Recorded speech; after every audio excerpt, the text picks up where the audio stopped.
Hey, welcome to my channel. How you guys doing? I don't know how you got here, but I hope I'm going to be able to answer any questions that you're looking for answers for. In this particular video, we're going to be talking about space programming, specifically space programming matrices, which you will see right here on which is on my left side, but it's going to be on your right side. Crazy, right? But anyway, a space programming matrix is basically a table of some of sorts that kind of shows us the interrelationships between spaces for a particular project. So, in this project, I have here a proposed two-story home for one family. Um, Here when we make space programming matrices, we don't just, go into the building right away. We actually start from macro to micro. So as you can see here, I actually have two tables. Sorry, I'm just being OC about something. We have here two tables. We have the one on the left side, which is the site matrix, and then we have one on the right side, which is the home matrix. As you can see on the site matrix, we have different spaces. I have listed here different spaces: the home, the porch or the terrace, the garden, the pool, parking, gazebo, and the access road. And each of these spaces can either be completed as is, such as the access road. There's nothing else going on there. It's just the access road. Or they can be broken down further, which what we have here in this example is the home. Other places that can be broken down further, depending on your needs for the project, can be the garden, the pool, the parking, even the gazebo. But in this particular exercise, or in this particular example, sorry, we're just going to talk about the home. But keep in mind, like all the other spaces, all the other spaces that I just mentioned can also be broken down further. But we're just going to talk about the home here. So in the home, I've also listed here the entry or the exit, the foyer, depending on how you want to pronounce it, living area, kitchen, dining area, master bedroom, daughter's bedroom, son's bedroom, guest room, family or recreational area, stairs with landings, master toilet and bath, toilet, storage, and utility. So as you can see, this house has a lot of things going on inside. Let's start with the site matrix. So here on the very right side, you'll see that I've made a legend, uh, which is which shows the what kind of interaction we want to have for each area. We have the direct contact, which basically means that both areas are like you step out of one area, you're already in the next area. The indirect contact means that even though you step out of one area, you can still see the other area that you want to go to. Like it's visually there, or it's somehow permissible to reach without much barriers between it. And then we have the area that doesn't need any particular contact. Just because it says no contact doesn't mean there is no contact. There is still a possibility that they might be next to each other, depending on how the planning process goes depending on what happens during the planning process. I'm sorry. So let's start with the home or the site matrix. We'll start here with the home. So here you can see these dots are all connecting to the other areas. For the home, we'll start with the porch and the terrace. So if you ask me, I think they should be connected. So we're going to go ahead and make that green. Excuse me. Okay. And then we have the garden. I don't feel that it has to be directly connected, so we're going to go ahead and just make that yellow, so it will be an indirect contact. The pool, we can make that indirect contact. It doesn't have to be particularly connected. Depending on how you're designing the house, mind you. So for this particular project, I'm saying they can be indirectly connected. But for example, you want the garden to go into the living area. You see what happens there is now the garden is penetrating the house, which is penetrating the home, which means that this node will turn green because that means there will be direct contact between the home and the garden. But in this particular situation, we're just gonna have the gardens spread out a bit. We're gonna also have the same case with the pool. Some people have pools that like go like right through the house, and you can. It all depends on how you're going about your project. Going further down, so we have the parking. I want this to be accessible to the home, so we're gonna go ahead and make that green. There we go. And then next we have the gazebo. This does not have to have any particular connection, so we're going to go ahead and leave that as no contact. And the access road also doesn't need to have any particular connection.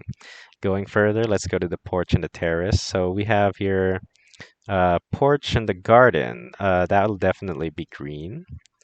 Terrace and the pool. Let's go ahead and make that green. So that will definitely connect. Parking, porch, and terrace. Yes, we can go ahead and make that green. Gazebo, not necessarily. We can make that yellow, so it's in direct contact. Access road doesn't have to be connected to the access road. Next, we have the garden and the pool. I'm going to go ahead and make that green. I feel like the garden should interact well with the pool, so that way it has a more natural feeling. The parking and the garden um, can be indirect, we can say. I don't really want there to be a car on the garden, but we can like have a way to access the garden. Like let's say we have a truck and we want to put in a new tree that we just bought, like a gigantic tree, then definitely want to have something be able to, a path being able to lead there. So we're going to have that as an indirect contact. The garden and the gazebo. So I'm going to put my gazebo here, or the gazebo for this family. We're going to put it inside of the garden. So we're going to have that definitely as a contact. Access road. Um, no. Well, we can have it as indirect contact. So indirect yellow. Next, we have the pool. Yeah, the pool. So the pool and the parking, I don't think so. We don't need to have any reason to have the car go to the pool. Um, the pool and the gazebo, we're gonna have that as red also. I don't think we're gonna have the car, or I don't think we're gonna have the pool and the gazebo interact much. We're gonna have them as separate areas. The the pool and the access road, definitely a no. So we're gonna leave that all red. Next, parking and gazebo. We're gonna have indirect contact there, so I'm gonna make that a yellow. Access road to the parking, definitely a must, so that's gonna be a green. There we go. And finally, the gazebo to the access road. We're gonna have that stay as red. So now we can see here that we can see what's interacting with what now that we finished the site matrix. So this kind of makes it easier when we start making bubble diagrams and schematics. Um, so usually when we start a bubble diagram or schematic for the site, we want to have, we're not like making like too specific, we're not making details very specific. We're just kind of trying to put it all together. That way it'll go into our site. And then we don't have to have them like specific sizes or anything, but we have to show the relationships between spaces. So going from macro to micro, as I said earlier. So now we're going into the home. So this next matrix details what we have inside of the home. Uh, Probably in another video, I'll discuss how, at least in my own opinion, how an architect should approach a project. But for this one, we're just going to have it very shallow. It has just the very typical things that we need in a house for a family of four. So to begin with, we have an entry and an exit. Of course, every home has to have an entry and an exit, otherwise it'll be a prison. So entry and exit, we're going to start with the foyer. I feel that should be green, of course. Living area, we can have that as indirect contact. So as you can see here, we have a foyer in this house, but there are also houses where you just go into the living area. That happens a lot here in the Philippines, especially when a space is like not big enough, which is okay as well. You don't, there's, uh, To be honest, I believe there are wrong solutions, but there's always a way to make it right. You know, I don't know if that makes sense, but we'll just leave it at that. So entry exit for the kitchen, I feel that's a yes. So we're gonna also have an entry and exit for the kitchen area. We'll make that green. As much as possible, I usually try to have a door that leads to the from the outside into the kitchen because I feel that makes the house more breathable. When you have two different entry and exit points, that's nice. Three is nicer. When you reach four, I think that's a bit, dangerous already because three is manageable. You can like see in all directions. Anyway, going further, entry and exit for the dining area. We'll have that as an indirect. Next, or you know what? Um, oh yeah, that's fine. Master bedroom, not necessary. We don't need an entry and or exit to the master bedroom. Daughter's bedroom, especially no. Son's bedroom, no. We want to keep all of our private spaces far away from the entries and exits because we don't want them to be easily accessible to strangers. Next, guest room. We can have this one actually much closer to an entry or exit. So we're going to go ahead and make that yellow. So you can see here there's a difference between these rooms already. Um, Family and a recreation area. I want that pretty far away, so we're not gonna put an entry or exit there.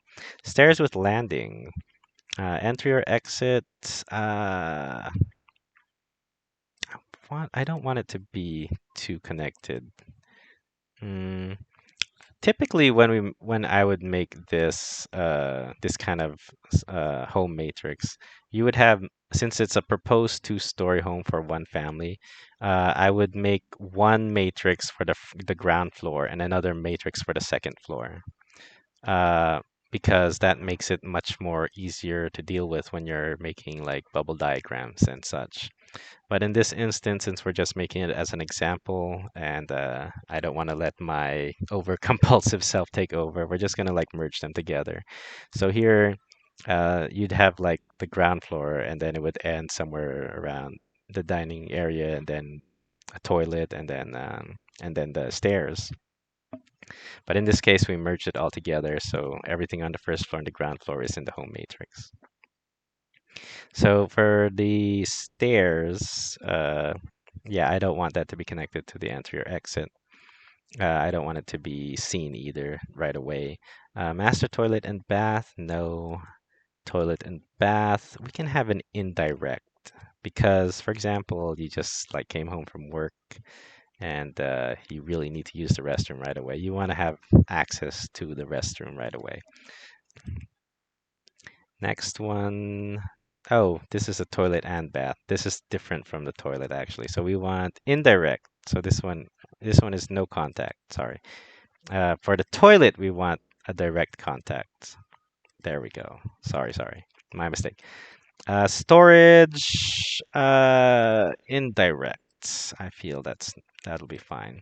Storage can mean like closets or pantries, stuff like that. So just because you only see one of them here does not mean that there will only be one in the plan. So just like the toilet and bath, we see one listed here on the home matrix, but when we start making a diagram, you'll find that I'll probably have four different toilet and bath, or three different toilet and baths and two toilets like that. So it all depends on the situation. Don't let yourself be completely closed off to what you have here in the matrix. Utility space, we want that to also be somewhat indirect, so we'll go with yellow. Next, we have the foyer. We want that to be interacting with the living area, not so much the kitchen. I don't want the foyer to be, or the kitchen to be seen by the foyer too much. We're going to have no contact. And like I said, so here we have the kitchen, but then we have the dining area, which I want to make green. I want the dining area to be I want the dining area to kind of be attached to the foyer, along with the living area. but that's kind of counterintuitive because I want the kitchen to be far away from the foyer. So, which means that even though we have this in the matrix, there may be a chance that the living area is still indirectly seen or indirectly connected to the foyer. So, like I said, don't trap yourself to what's just, what we see here in the matrix. I don't know if Morpheus said that before, but master bedroom, no, no connection there, no connection there. Next, we have the guest room, possible connection. We're going to go ahead and make that yellow as well. So indirect contact. Next, the family rec area. No. Yeah, I don't think so. Or you know what? Family rec area. Okay, we'll make it indirect contact. That's because sometimes you have your like relatives over and you want to have bonding time and play board games or something. Uh, Next, we have stairs with landings.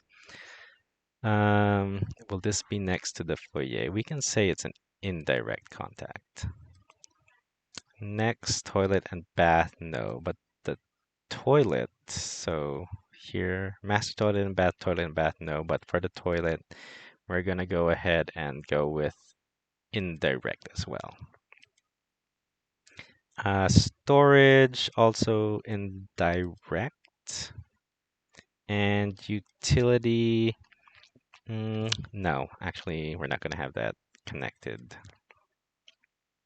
Next, we have the living area. Living area, the kitchen, so I want that to be indirectly connected. Living area and dining area, so I'm kind of a fan of open planning, so we're going to have that have direct contact with that. Master bedroom, no. Living area, master bedroom, not, no, I don't think so. That's not necessary. Daughter's room, son's room, no. Guest room, no. Let's see. So here we've been kind of having it has an indirect contact since the beginning, but at this point we're kind of straying away from it now. Next area, family rec area. I'm going to have this one as indirect contact. Okay. So you can also tell the character of a house as this progresses. So as you can see, it's a very conservative house because there's a lot of red going on. Stairs with landings next to the living area. I'm going to go ahead and say yes. Or no, we're going to go with indirect. Indirect is fine. Master toilet and bath. That's a no. Toilet and bath, no. Living area. Uh, for me, I feel the toilet is better when it's next to the living area. So we're going to go with the green. Storage, no. Utility, no. Okay, next we have the kitchen and the dining area. We're going to go with green. Kitchen and master bedroom. See, here I want an indirect contact. Daughter's bedroom. For all of the bedrooms, I want to have an indirect contact with the kitchen and dining area. So we're going to go ahead and make all of that yellow. So the guest room, family rec area. I also want that to have a more closer connection to the kitchen. So in this case, like we have a family rec area and we have one kitchen, but that doesn't mean that there'll only be one kitchen. There's a chance that I might also include like a dirty kitchen, um, which will like further break down the house and you'll see in like bubble diagrams and schematics. So the kitchen and stairs with landing. I want to go indirect for that one. Next, we have the master and bath, no. Toilet and bath, no. Toilet, indirect, so yellow. Storage, we want to have a storage for like food and snacks and also for like dishware, silverware, stuff like that. So we're going to go with yellow. Utility, we also want to have something to clean the dining area and kitchen, so we're going to have yellow there. Oh, actually, sorry, this is the kitchen, huh? So storage is green. And the toilet, oh, green. And the toilet, We'll have that as a bit green, more on the green side, I'd say. Utility green. Sorry, I got it backwards. For the dining area, we're gonna have this as yellow, yellow, yellow, yellow, and family rec area, I want that to be green. Here we have stairs with landing. For the dining area, I want that to be green because I feel so most likely the bedrooms are going to be on the second floor. All the bedrooms will be somehow reachable to the stair, right? So, when you have the wife calling down the children, oh, let's eat already. When they come down, there it is, dining area. Food's prepared, everything, what have you. So next we have master toilet and bath. No. Toilet and bath, no. But here we have the toilet. We're going to go ahead and make that indirect contact. In the Philippines, I really wasn't a fan of how they taught us where the toilet would be. Every one of my professors was kind of like, "Oh, it should be here in the kitchen or in the dining area, because right after you eat, you're gonna use the toilet." And that's like, that doesn't make any sense. You don't just go to the toilet right after you eat. You go to the toilet like maybe 30 minutes after you eat. By then, you're like long gone from the kitchen. I've always felt that it should be more either near the living room or the kitchen, somewhere away from the dining area. This way, if ever you have a bit of a stomach problem or you're gonna, and then you're gonna use the toilet, nobody in the dining area, if they're eating or what have you, or discussing something, they're not gonna hear what you're gonna do. I feel that when you use the toilet, it should be a bit more private. But I don't know if you agree with the mindset that it should be in the dining area, then that's your thing. But for me, I'll always say that I do not like to have my toilet near the dining area. That is just, it's not even hygienic, if you ask me. So I don't know why everyone, when I was in college, I don't know why all the professors always wanted to force that. I don't know why I'd get low grades, even though I gave like a perfect explanation as to why I don't like it, but whatever. All right, next. Storage in the dining area. We're gonna have that one. This one is the one where we want the indirect contact to come in. Utility, indirect contact. Um, so the reason I'm kind of describing and explaining myself as I go along in this process, so you can kind of also understand the kind of what's going on in my mind as I'm planning this two-story home for this family. Keep in mind though, this is just all based on my own personal bias. So like maybe in another video, I'll explain like the proper way to like approach a project. You shouldn't always like think about yourself. You should think about who's using it. And you should always keep in mind too that uh, usually a client doesn't know what they want, and an architect knows exactly what they want. And that's the problem. You have to come into a point where you help the client figure out what they want.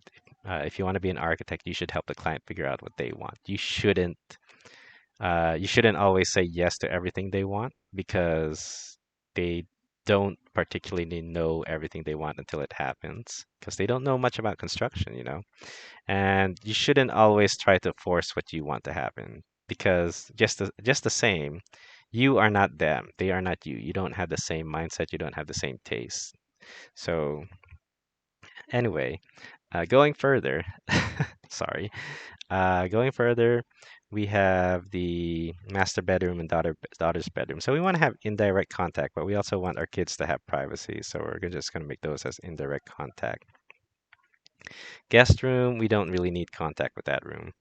Um, in the family rec area, so I want the family to be able to get together. See, that's what I mean. I keep saying I want, which is not really the right way you should approach things. Stairs and landings, indirect. We want that as indirect. Master toilet and bath, of course, this is going to be green. Going further down, we have the toilet and bath, which we already have a master and bath, so that's not necessary. Toilet, not necessary. Storage, they should have their own storage. And utility, I think this should be an indirect contact, so there should be some sort of utility that they can reach. So here, once again, we want them to have their privacy. This one, no contact. The guest room doesn't really need to have any particular interaction with the family. Even if they're relatives, it's not really necessary. So next we have the family rec room. We're gonna make that green. Going further down, stairs and landing, we'll go indirect for that one. The family, or sorry, toilet, master toilet and bath, no, but the toilet and bath, yes. Toilet, there's no more need for that. Storage, we're going to go ahead and say that can be indirect, or maybe each bedroom should have their own storage. The kids aren't really going to do much of the cleaning, so they don't have to be that close to it. They should know how to clean, but you know. Uh, yeah, I don't think they need their own utility room. Where's the family rec? Here it is. So next area we have the son's bedroom. So not next to the guest room, but next to the family and recreation room. Stairs with landing, indirect. I don't know why this is green up here. We have to make this yellow, sorry. Yellow. Next we have the master toilet and bath. No, but I feel they can have a toilet and bath, so we'll go ahead and put that as green. No need for a toilet. We'll go for storage, and once again, no utility. Next is the guest room. So the guest room and the family rec area can be kind of an indirect contact. Because like I said, what if it's your cousins or your aunts and uncles coming by? Stair with landing? Nah, not really. Mm, we'll go ahead and put it as indirect contact. That's fine. Stairs with landing, master toilet and bath. No, toilet and bath. We'll go with a yes. We want them to be able to use the toilet if they have to. We want them to be able to shower if they have to.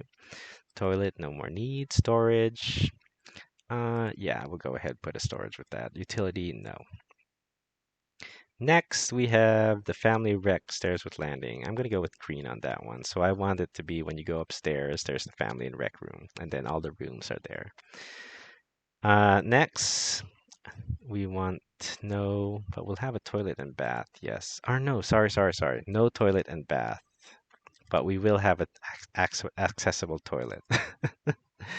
So they need a toilet to use when they're in the family and rec room. Storage, yes, definitely. Utility, yes, definitely. Um,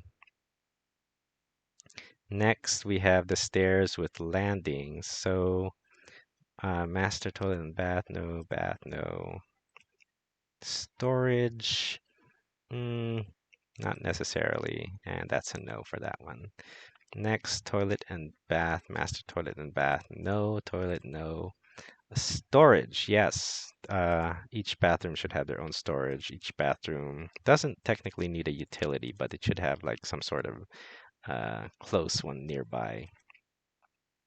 Same with the toilet and bath. So we're going to go ahead and put a storage. And once again, next to a utility. Toilet storage, no, that's not necessary technically. Utility, we'll have that as yellow. Storage utility, yellow. All right, so that completes our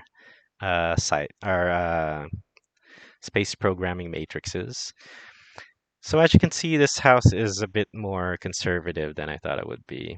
And when we go on the outside, we can see it's a bit more friendly because green is popping out a bit more. But when we go inside of the house, it's more private because we can see that red is kind of sticking out more than the other colors. We also have a lot of yellow. But so we can start seeing the character of the house somehow just from the site matrices alone. And as I said, this isn't going to be the final product. This is just to help us determine how we're going to approach planning the rest, or going through the planning process of this particular project.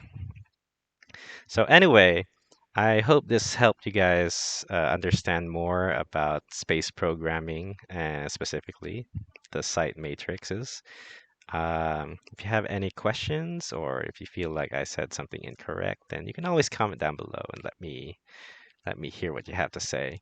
But anyway, with that said, I hope everyone is uh, everyone is gonna, you know, take care of themselves, and I hope we can always better ourselves. And until next time, bye bye.